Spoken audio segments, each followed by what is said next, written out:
मोरया रे बाप्पा मोरया रे मोरया रे बाप्पा मोरया रे।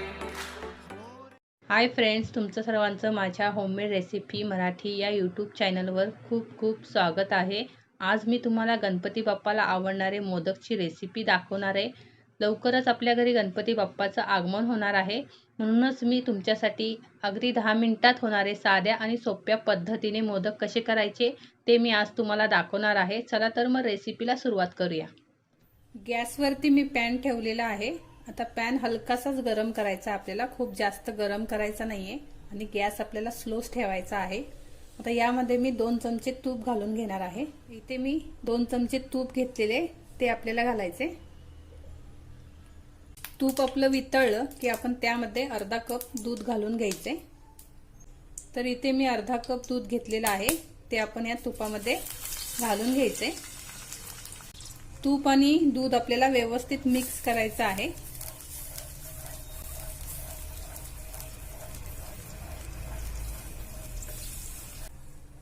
तर इथे मी तूप आणि दूध चमच्याने व्यवस्थित मिक्स करून घेतलेलं आहे। आता यामध्ये आपण 1 कप मी इथे मिल्क पावडर घेतलेली आहे, ती आपल्याला यामध्ये घालून व्यवस्थित स्लो गॅसवरतीच मिक्स करून घ्यायची। आता ही दूध पावडर आपण दुधामध्ये व्यवस्थित मिक्स करून घेऊया।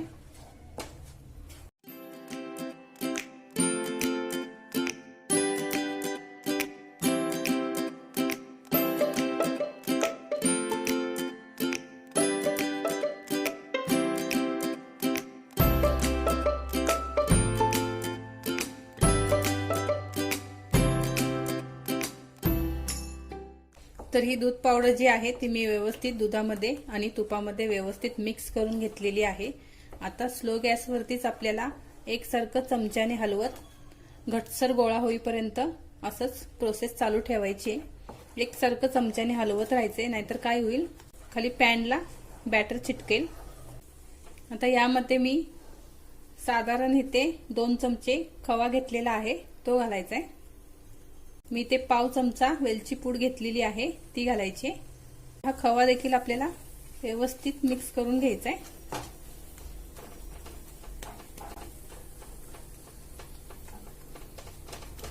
तुम्ही बघू शकता घट्टसर असा गोळा तयार झालेला आहे।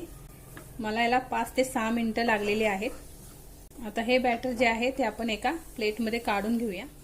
आपण जे मिश्रण तयार केलेलं ते मी एका प्लेटमध्ये काढून घेतलेलं आहे। आता आपण ते थोडं थंड करण्यासाठी ठेवायचं आहे।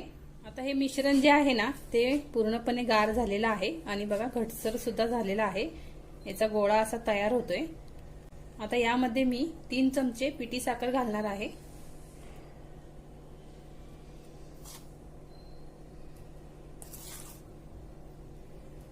तर इथे मी साधारण 3 चमचे पिठी साखर घालून घेतलेली आहे। पिठी साखर आपल्याला या मिश्रणामध्ये व्यवस्थित मिक्स करून घ्यायची।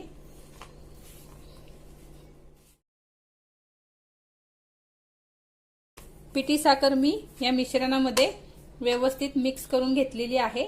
मस्त सॉफ्ट असा आपला हा गोळा तयार झालेला आहे। आता आपण ह्याचे मोदक कसे करायचे ते बघूया।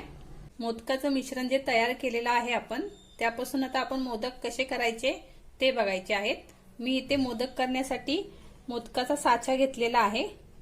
हा स्मॉल साईजचा साचा आहे, याच्यापेक्षा मोठा देखील तुम्हाला दुकानामध्ये भेटू शकतो।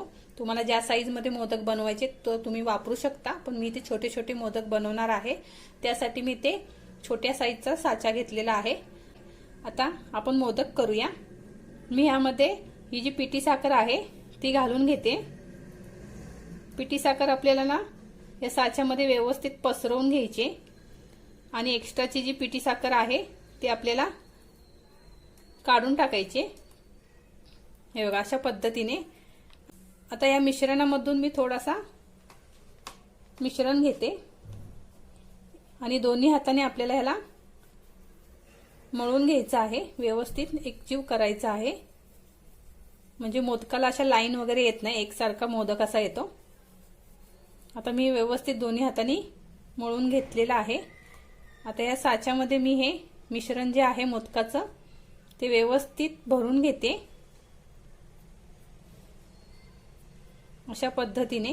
आणि साचा आपल्याला आता बंद करून घ्यायचं आहे आणि एक्स्ट्राचं जे मिश्रण बाहेर आलेलं आहे ते काढून घ्यायचंय आणि खालच्या साईडने जे मिश्रण बाहेर आलेले आहे ते आपल्याला आतल्या साईडमध्ये प्रेस करून खालची साईड व्यवस्थित प्लेन करून घ्यायची आणि त्यावरती सुद्धा आपल्याला पिठी साखर थोडीशी पसरवून घ्यायची, म्हणजे काय होईल प्लेटमध्ये ठेवताना मोदक खाली चिटकणार नाहीत.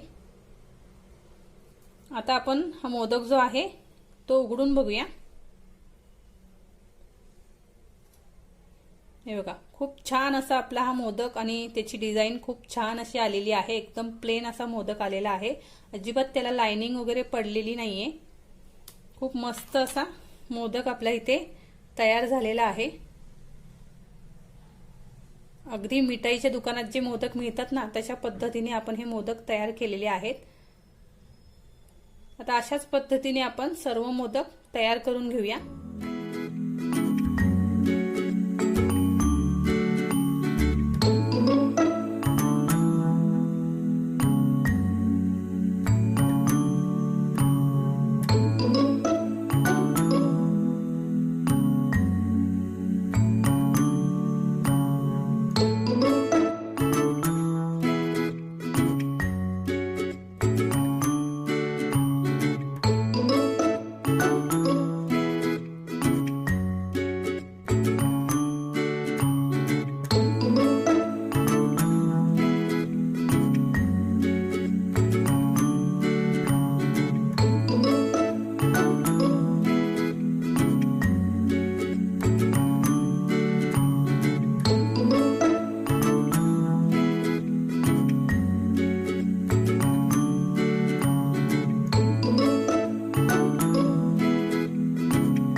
सर्व मोदक मी इथे करून घेतलेले आहेत. अगदी 10 मिनिटात होणारे साध्या आणि सोप्या पद्धतीने मी आज तुम्हाला मोदक करून दाखवले आहेत. तुम्ही हे मोदक घरी नक्की ट्राय करा. कसे झाले मला कमेंट करून सांगायला विसरू नका. तुम्हाला जर रेसिपीबद्दल काही विचारायचं असेल तर ते तुम्ही मला कमेंटद्वारे विचारू शकता. मी त्याचा रिप्लाय नक्की देईन. तुम्हाला जर रेसिपी आवडली असेल तर लाईक करा, शेअर करा. तुम्ही जर अजून माझ्या होममेड रेसिपी मराठी चॅनलला सबस्क्राईब केलं नसेल तर प्लीज सबस्क्राईब करा आणि बेल आयकॉन दाबायला विसरू नका. बेल आयकॉन दाबल्याने काय होतं की माझ्या व्हिडिओचे नोटिफिकेशन तुमच्यापर्यंत सगळ्यात आधी पोहोचतात. त्यामुळे बेल आयकॉन दाबणं गरजेचं आहे. रेसिपी बघितल्याबद्दल थँक्यू.